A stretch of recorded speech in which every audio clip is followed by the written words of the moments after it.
अस्सलाम वालेकुम नाज़रीन, दुनिया इस्लाम से मिली वॉइस के खुसूसी बुलेटिन आलमी शब रोज़ में आपका इस्तकबाल है। मैं अब्दुल वहाब। भारत और इस्लाम के पस मंज़र में हम निहायत अहम ख़बरों को तफसील से देखेंगे, लेकिन उससे कबल डालते हैं एक नज़र इन ख़बरों की अहम सुर्खियों पर। भारत में महंगाई पर कांग्रेस ने खोला महाज, मोदी हुकूमत के खिलाफ महंगाई मुक्त अभियान किया शुरू। कहा यूक्रेन जंग के नाम पर हुकूमत छुपा रही है अपनी नाकामी। मकामी मसाइल को तूल न देने का मुस्लिम पसला बोर्ड के इजलास में जोर। 150 से ज़्यादा धर्मों और 6000 ज़ातों को यकसा सिविल कोड से नुकसान पर हुई बातचीत। भारत में हिजाब पर पाबंदी, लेकिन भारतीय हिजाब पोश तालिबा ने बरतानिया में किया नाम रोशन। लंदन में स्टूडेंट लीडर इलेक्शन 2500 वोटों से जीता। बहरीन में हिजाब से नफरत को इंतजामिया ने दिखाया आईना। बाहिजाब खातून को दाखिल न होने पर किया इंडियन रेस्टोरेंट बंद, मैनेजर बेरोजगार। और जो बाइडन ने रूसी सदर पुतिन को बताया खसाई। जंग रोकने रूस और यूक्रेन के दरमियान तुर्की में होगी अगली बातचीत।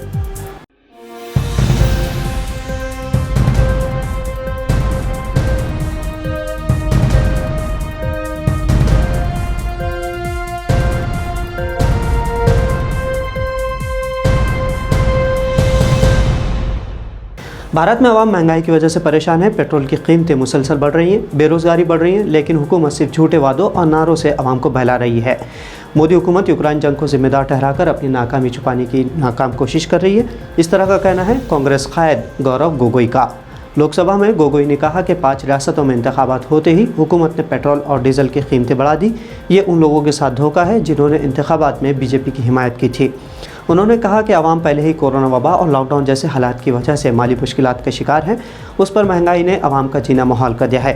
हुकूमत को महंगाई के लिए बैरूनी अवामिल को मौरद इल्ज़ाम ठहराने के बजाय अपनी पॉलिसियों का खुद जायज़ा लेना चाहिए। कांग्रेस पार्टी ने भारत में पेट्रोल, डीजल और गैस और दीगर ज़रूरी अशिया की कीमतों में मुसलसल इजाफे पर मोदी हुकूमत के खिलाफ फैसलाकुन लड़ाई के लिए कमर कसते हुए महंगाई मुक्त भारत अभियान चलाने का ऐलान किया है। एक ऐसे वक्त में जबकि कर्नाटक के हिजाब तनाज़े ने पूरे भारत को अपनी लपेट में ले रखा है और उत्तराखंड के वज़ीर आला ने यूनिफॉर्म सिविल कोड का निफाज का शोशा छोड़ दिया है। लखनऊ में इतवार को नदवतुल उलमा में all India Muslim personal board ने इस बात पर जोर दिया है कि मकामी सतह पर जो मसाइल उठते हैं उन्हें मकामी सतह पर ही हल कर लिया जाए और तूल न दिया जाए। बोर्ड के हवाले से मिलने वाली इत्तलात के मुताबिक बोर्ड के अराकीन ने हिजाब तनाज़े पर सुप्रीम कोर्ट में मुद्दलिल कार्रवाई का अज़्म भी जाहिर किया, जबकि यूनिफॉर्म सिविल कोड पर वाज़े किया कि ये सिर्फ मुसलमानों का मसला नहीं है बल्कि दीगर कौमों को भी इससे नुकसान होगा। बोर्ड में बहस की गई कि यूनिफॉर्म सिविल कोड से भारत तकसीम होगा क्योंकि भारत में 6000 से ज़्यादा ज़ातें और 150 से ज़्यादा मज़हब पर अमल करने वाले लोग हैं। मीटिंग में स्कूलों में जबरन गीता पढ़ाने के फैसले पर भी नाराज़गी जाहिर की गई। एक ऐसे वक्त में जबकि भारत में सियासतदान हिजाब के नाम पर मुस्लिम तालिबात को तालीम से दूर करने की कोशिश कर रहे हैं और हिजाब पोश तालिबात के तालीमी दरसगाहों में दाखिल होने पर अदालतें पाबंदी लगा रही हैं, ऐसे पुरतशवीश माहौल में भी बरतानिया में एक हिंदुस्तान हिजाब पोश तालिबा ने स्टूडेंट यूनियन लीडर मुंतखब होकर एक बड़ा पैगाम पूरी दुनिया को दिया है। औरंगाबाद महाराष्ट्र से सबाहत खान नामी तालिबा, जो कि बरतानिया की शेफील्ड हिलम यूनिवर्सिटी में पब्लिक हेल्थ के शोबे में पोस्ट ग्रेजुएशन कर रही है, वहाँ उसे 2500 वोटों से स्टूडेंट लीडर मुंतखब किया गया है।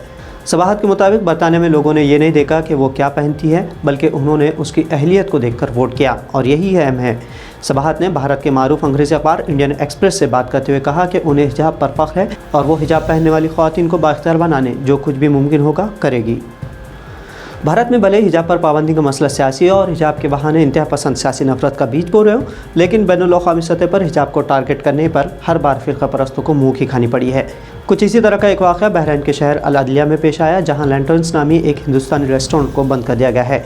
इस रेस्टोरेंट के हिंदुस्तानी मैनेजर ने हिजाब पहने खातून को रेस्टोरेंट में दाखिल होने से मना कर दिया था, जिसकी शिकायत पर सख्त एक्शन लेते हुए बहरीन क़वानीन के हिसाब से फौरी तौर पर रेस्टोरेंट को बंद कर दिया गया और वाज़ेह पैगाम दिया कि इस तरह का नफरत आमेज़ वाक़े को क़तई बर्दाश्त नहीं किया जाएगा।